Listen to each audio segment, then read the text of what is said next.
Hello, welcome back to my channel. My name is Erica and this is the Love Project and we are back. And guess what? This is week 6 of the accountability series and this is our last week of the accountability series. We have gone 6 weeks strong.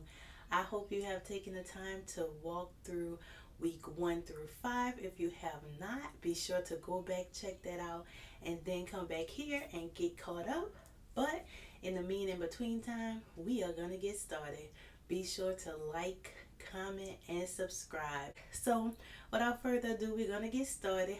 I must admit, I don't have a title for today.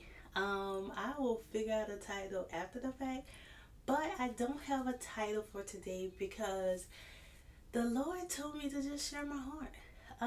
To finish this last week out strong, but most importantly, to just share my heart.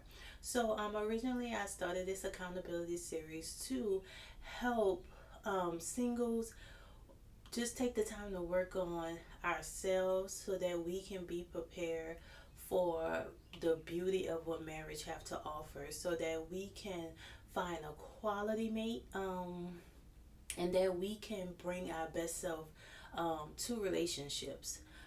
As I mentioned previously, I am a newlywed, and I was single for about 5 years before getting married. 6 actually, before getting married. But in that process, God did some major work on me, and I am so grateful to be able to share that experience, to walk through that. The pros, the cons, will work within work. Even share a few stories in between. But most importantly, I'm grateful that God answered my prayers. He gave me a mate that was suitable for not only what I was praying for, but I believe for my future, and all that God has in store for both me and my husband. So I want the same for y'all. So again, this is why we're here. And with that, I just want to share my heart. So I kind of want to start with a testimony, because one of the main things that I want to share with the singles is the importance of commitment. Often, we're praying and believing for marriage, and we really don't understand what it means to commit. Commitment is such a big deal. It's such a huge responsibility. And if you believe in marriage and long term to death do you part marriage, then you definitely should believe and have an understanding of what commitment is. And for myself, I always credit my realization of commitment as to how I was born again. So just to kind of go back, I was saved at about the age of 12. I got saved at my grandfather's church. My grandfather would come and get me, and bring me to church on Sunday. My home family, my mom and grandmother and stuff, they didn't go to church. Or at least we didn't attend a church regularly. So I will go to church with my grandfather, which is my dad's dad. And with that, I was saved at about 12. My mom, however, did teach me about the Bible. Like, my mom had a Bible, she would read her Bible, and she even did Bible studies with me when I was younger. So I knew about reading the Bible, but again, we just didn't attend the church. And so, um, after getting saved, I got in my Bible, and I remember I used to lay in my bed and read my Bible. I would read for hours. I always did love reading, and I still love reading. I've always been a person that read, but I read the Bible, and I remember like just falling in love with Jesus. I remember like thinking like, man, this man loved me so much that he died for me, and he gave up everything for me. And when I would read like the New Testament, I just can't, I could feel the love of Jesus. And I kind of say this as a joke, but I will always tell people, and even now when people ask, oh, well, where should I start? reading the Bible, as a new believer, I always tell them start with the New Testament and go back to the Old Testament, because after reading the Bible, I would say completed the full Bible about the time I was like 14 or so. But after reading the Bible, I always thought that God was mean and Jesus was nice. I had no revelation. But, of course, over the years, I've interpreted it much better. But that was like always my thought about it or whatever. So, again, I just fell in love with Jesus. I fell in love with how kind, how gentle, how loving he was. And so I accepted Jesus as my savior as a young girl. However, once I got into my teenage years, I started doing my own thing, and I strayed away. But however, I remember like preaching almost to my friends and stuff like that. So God was with me, Jesus was with me. But again, I just kind of went on doing my own thing. However, I was about 21, 22 when I woke up one day and I was just thinking about my life. And in that moment, I felt like everything was good. Like my life was good. I loved my life. I loved the place that I was in. I was happy, honestly, but something was missing. And I had this realization. Some would call it epiphany. I would say a revelation. Where literally God just showed me. He was like, Erica, you are committed to everything. You are a committed person. You are the type of person that's all in or all out. Like one thing about me, I ain't no riding the fence. I ain't no straggler. I'm either all in and all out, all out, and God showed me that. So he started showing me my people. He was like, you in this relationship, you all in with this guy. You fully committed to this relationship. At the time he had kids, and I'm fully involved in his kids' life and stuff, and he like, you committed to him, you committed to his life, you committed to his children.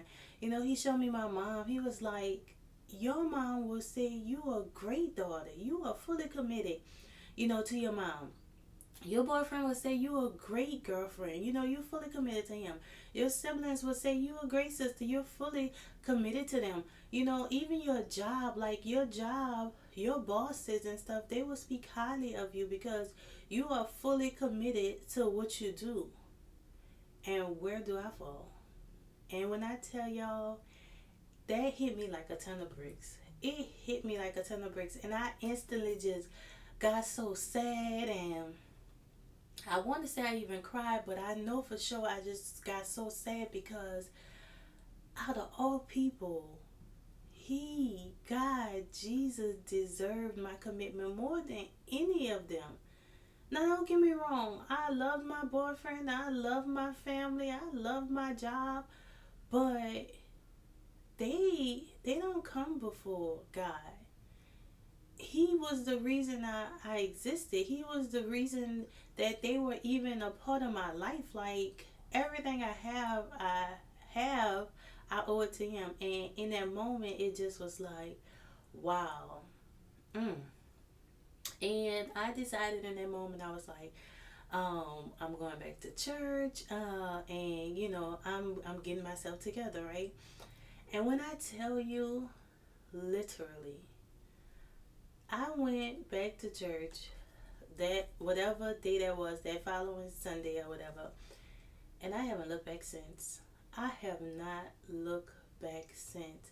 And I done been through so much since then, but I made up my mind that day that I was fully committed to serving Christ, that I was fully committed to living my life as a believer, to living my life as his example, and just allowing him to have his way in my life. And it cost me a lot, because so much changed. Like it was really a true repentance, because like I said, I knew Jesus before.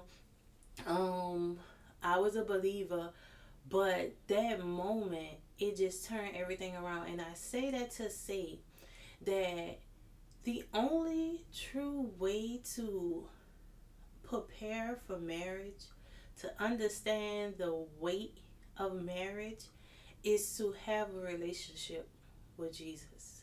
Because even the Bible said that marriage and the explanation of Jesus and the church is a mystery. But that's what it's compared to.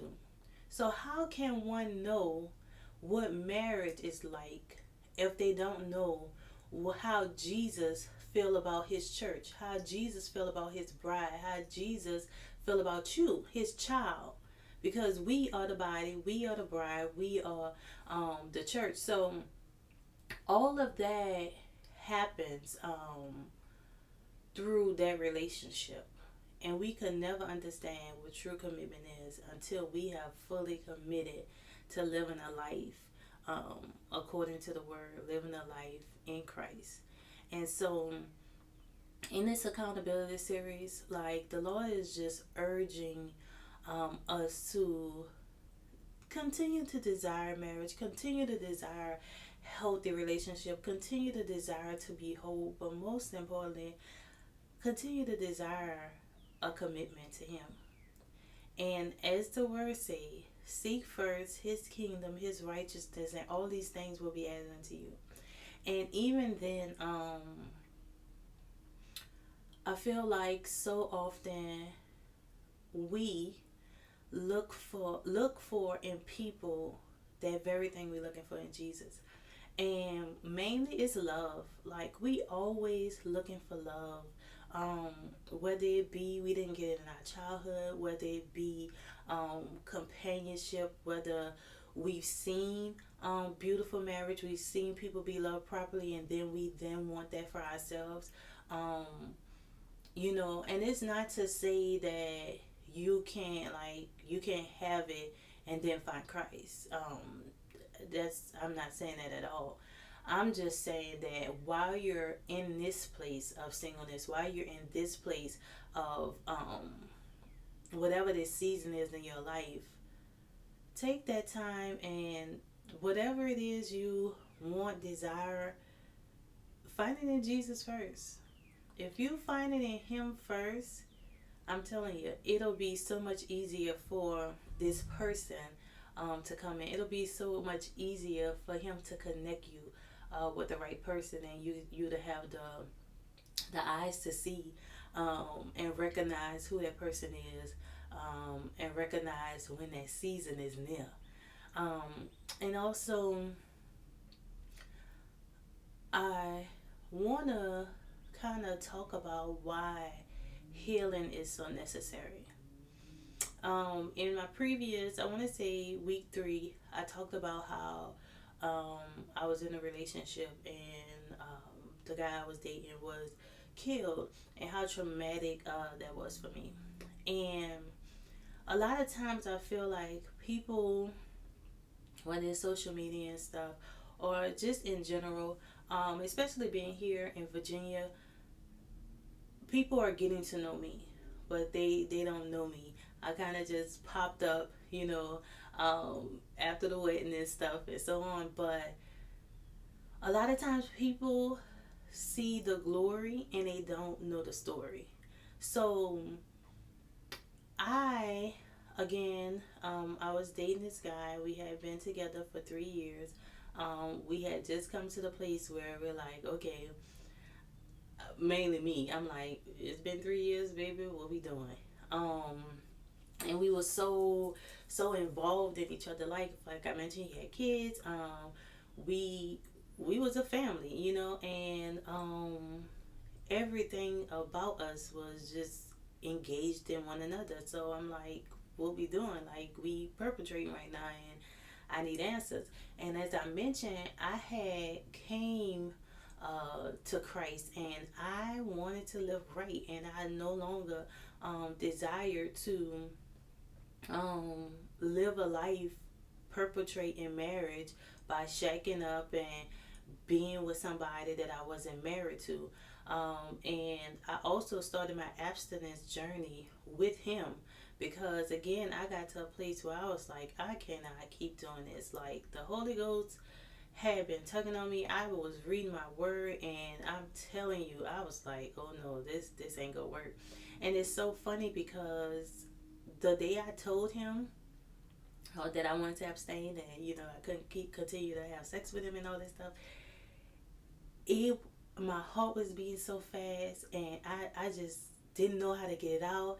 And he would come to my job and have lunch with me almost every day or whatever. And this particular day, he came to have lunch with me, and we sitting at the little booth at my job on lunch break, and we talking, and I just had to get it out. And I told him, I was like, I'm just trying to live right, and I can't keep doing this. And he was like, I already know. And I'm like, what you mean? He was like, you wanna stop having sex, you wanna be celibate. I was like, well, more like abstaining. But yeah. And I was like, how you know? He was like, Erica, I've been seeing you, like I've been watching you. He was like, your life is changing. He was like, you go to church, you reading your word, like you don't go out no more. And like literally he was watching my walk. And he said it was only a matter of time before I came to this place where I knew that I couldn't continue to live like that. And so the Lord had done already worked on his heart, and he was in agreement. He was like, okay, I know what you're trying to do, and I respect that. And I'm like, okay. So there was that. But the main thing is when he died, um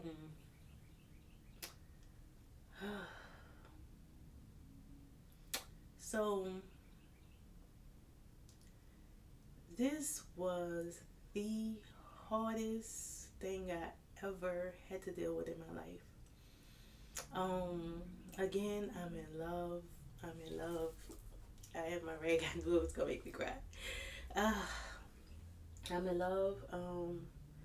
And I had changed everything. I was living according to the word. I was doing everything I knew to do. And even him, he was coming around so well. He had got saved and all this stuff. So I just knew that we was gonna get married and we was gonna have this life. Um, and tragic struck. And when I tell you, it was like, wow, like how this happened, right? Um, but in that moment, y'all, I was like, God, I need you. Like, I was 25 years old. Um, I want to say I was 24, make it 25, because it happened in March and my birthday is in April. And yeah, I was just about to be 25, and I'm like, um, I have my whole life ahead of me. I want to be happy. I want to be married. I want to love again. But how? How do I come back from this? Like, how? But I told the Lord, I said, Lord, I don't want to be that girl. I don't want to be that woman that this situation come and strip me of everything you have for me. Just because it's not him don't mean that it's a no. Delay is not denial. Just because this happened don't mean that you're not going to do what you say you're going to do. Don't mean that you don't have promises for me. Don't mean that love is not my portion. Like, it doesn't cancel these things out, basically, is what I was saying. And so I told the Lord, I said, Lord, I'm going to go through this. I'm going to go through this, and I'm going to be on your neck. I was like, and I want you to heal me. I said, Lord, please heal me, because I want to be married. I want to have kids, but I want to love fully. I don't want to have this pain. I don't want to have this regret. I don't want to have this hurt stripping away my love that I want to share with my husband, whoever, whenever that is. And again, going back to that commitment, I was committed to healing. I was committed to healing the right way, and I was committed to allowing God to rewrite everything I thought was that I found out wasn't. Like at this point, you only God can do it. And so that's the place I had came to.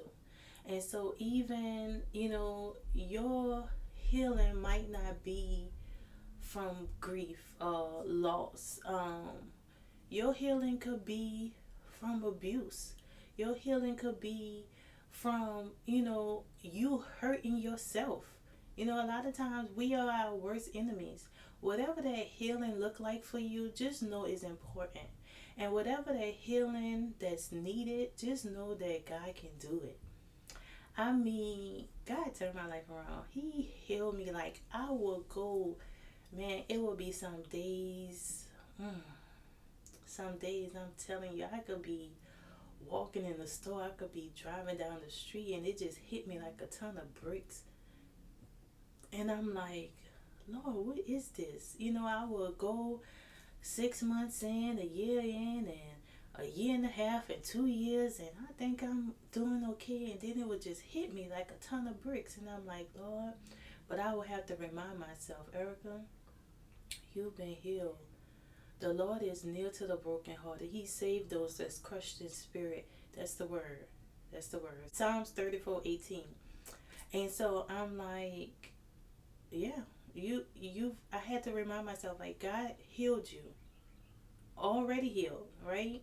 And so whatever that healing that you need, and even if you think you don't need no type of healing, then you're in denial. But maybe you just don't know what you need healing from. So I would encourage you to seek God and see what the area is. Healing from abandonment. If you didn't have a mother, if you didn't have a father, if you felt like there was favoritism in your family, if you feel like you're the black sheep, you will be surprised the voids that a heart can hold. And so, again, whatever it may be, just know that God can heal. He wants to heal you, and that healing is necessary for these next steps. Yes, I know you want a husband. Yes, I know you want a wife. Yes, I know you want to be loved and have a companion. But if you do the work on you, if you get in God's face and work through that trauma, work through that loss, work through just your past and the hurts, you're going to be in such a better place to love fully. And even my husband said this, you're not going to know how to love until you've had the love of Jesus. He the perfect love. And so once you receive that love, you'll be able to love another person. So 3 things I would say that I learned is we can save a lot of time by doing things God's way. We can save ourselves a lot of heartbreak, a lot of time by doing things God's way. One thing I learned in the dating process with my husband and I was just with my previous relationships, we didn't, like I said, I kind of started abstinent journey with my ex who passed away, but even us, we had sex, and I had sex with my previous mates. But I feel like as women, and you might disagree, but as women, I feel like we always go into relationships trying to prove to a man why he should keep us. Whether it's in the bedroom, whether it's the cooking, the cleaning, whether it's doing this for him, doing that for him, or just trying to, it could be dressing, like whatever, like we always trying to prove why we need to be the one, why you should pick me. And it's funny because of course that's like the saying now, you're a pick me,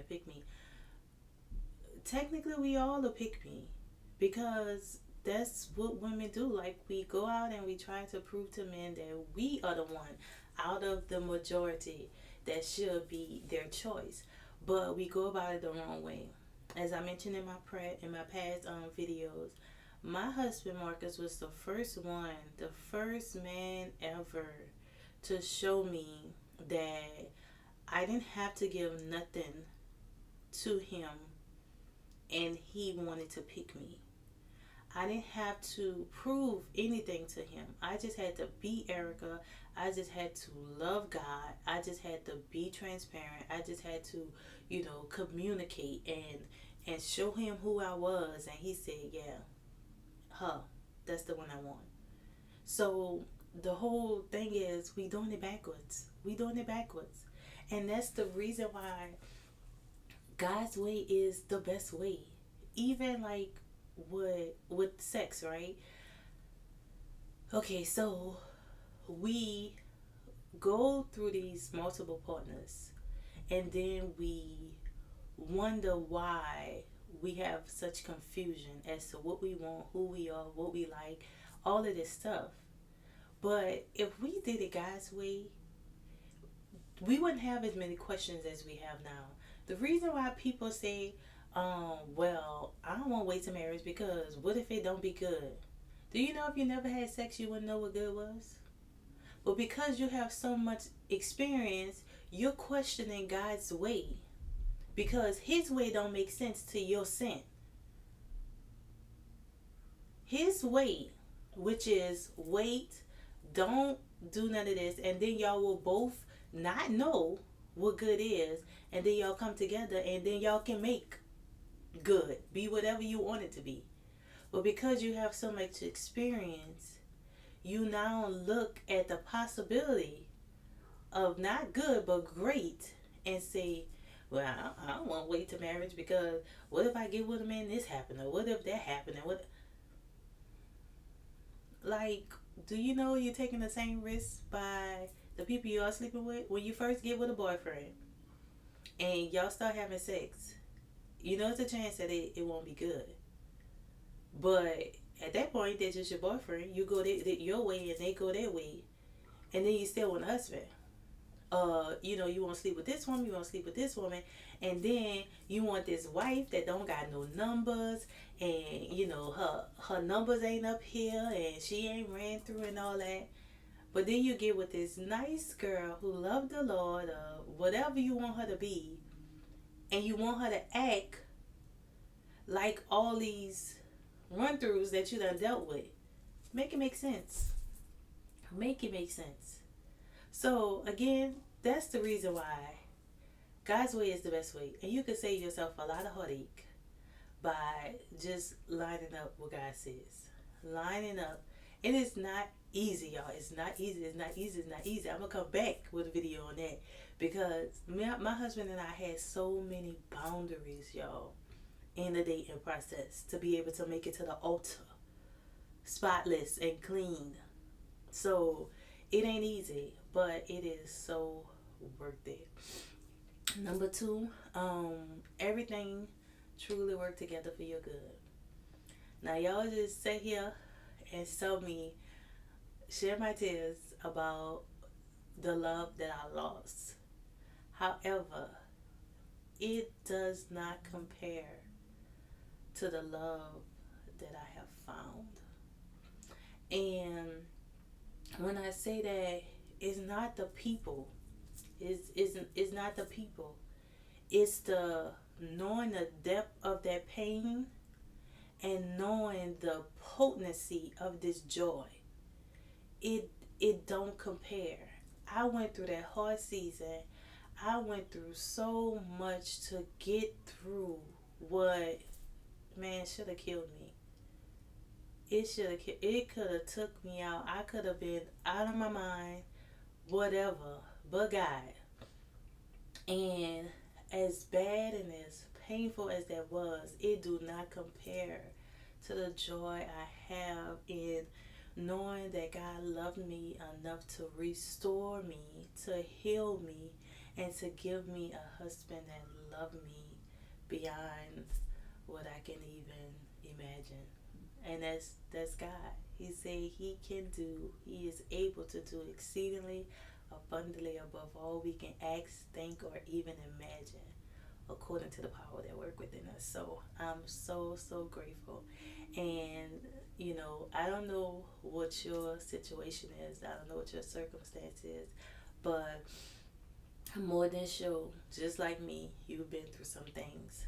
And with that, just know that get healed, because once you get healed, you will see the beauty in the situation. I don't know if you ever saw the movie Collateral, but collateral beauty is a true saying, because in other words, the Bible says that God give you beauty for ashes.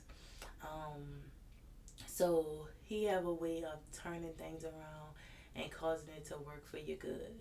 So believing in that, holding fast to that, you'll be able to see, you'll be able to see the light at the end of the tunnel. And last but not least, God is always there. Like, he's always there. It's been times I will be on my floor just crying.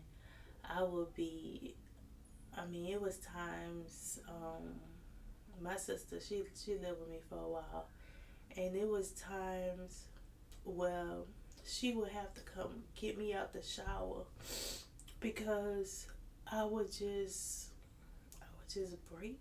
I would just break.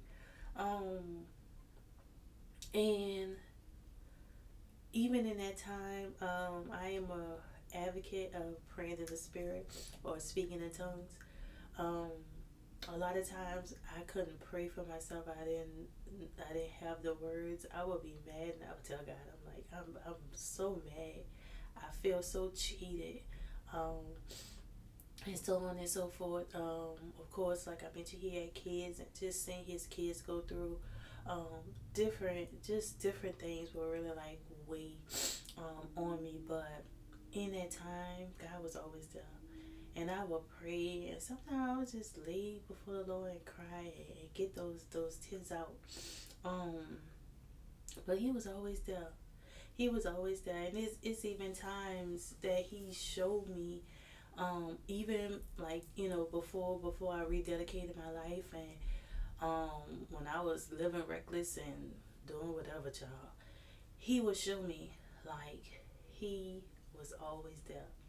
God, He always there. So when you feeling lonely, um, when you feeling like it's not gonna happen for you, when you feeling like there's no good women, no good men, when you feeling like the relationship that you're currently in, like it's not working, but you don't want to start over, or they're not treating you right, but you don't think you're gonna get nobody else, or whatever the case may be, just know God is always there.